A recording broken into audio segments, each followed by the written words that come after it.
What are we talking about today, Adnan? Hi, Kay. Today we're going to talk about mouthwash. Actually, no.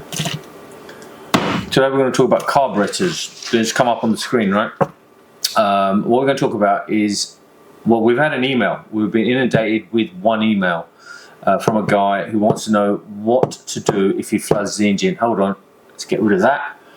And I'm going to tell you what a carburetor is. Do you know what a carburetor is, Kay? Not really. No, not really. Okay, you've only been working there for how long?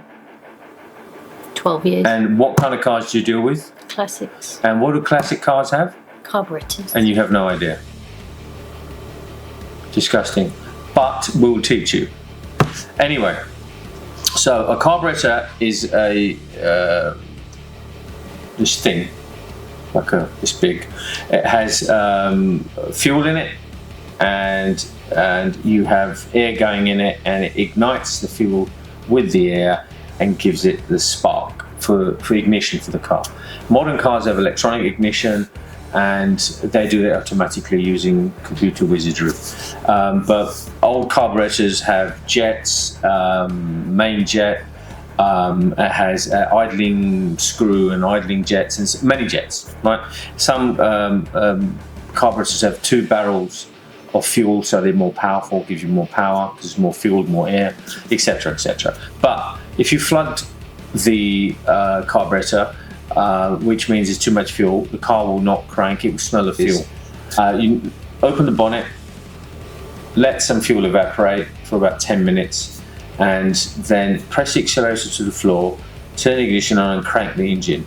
Do that for 10 seconds, stop. 10 seconds, stop for a few seconds. The stopping means you're letting the starter motor cool. Because if the starter motor gets hot, then you blow up the starter motor. Carry on doing that until the car starts. It will evaporate all the fuel, and that's how you start basically a flooded carburetor. That's got 6 carbs. That's got a carb. This has got 2. That's got 1. That doesn't. Yeah. So let me show you a basic, simple carburetor setup. Follow me. Dust on my Mustang. Okay. Before we do that, let's do this. Can't have that. Does that make you feel better?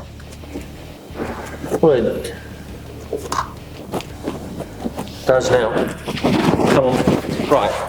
So let's have a look at the carburetor on a simple car on this Casida. Let me open the bonnet.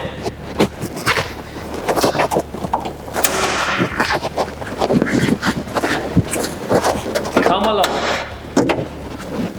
And the carburetor sits there. So if you can just bend down, see it? That's the carb. So this has a very simple setup. It's a small 2-litre engine. It's a small 2-litre engine. So you've got simple carb setup, the most simplest form. It's a good car to practice on. So basically, that's where the carburetor is. You got it? Yeah. Okay. And we'll do a talk on this car one day. It's a Toyota Cressida. Do you know what that is? I don't think so. From what year? 79, 80. Nice car. Right. That is what a carburetor is and what we do to it. And have a nice day.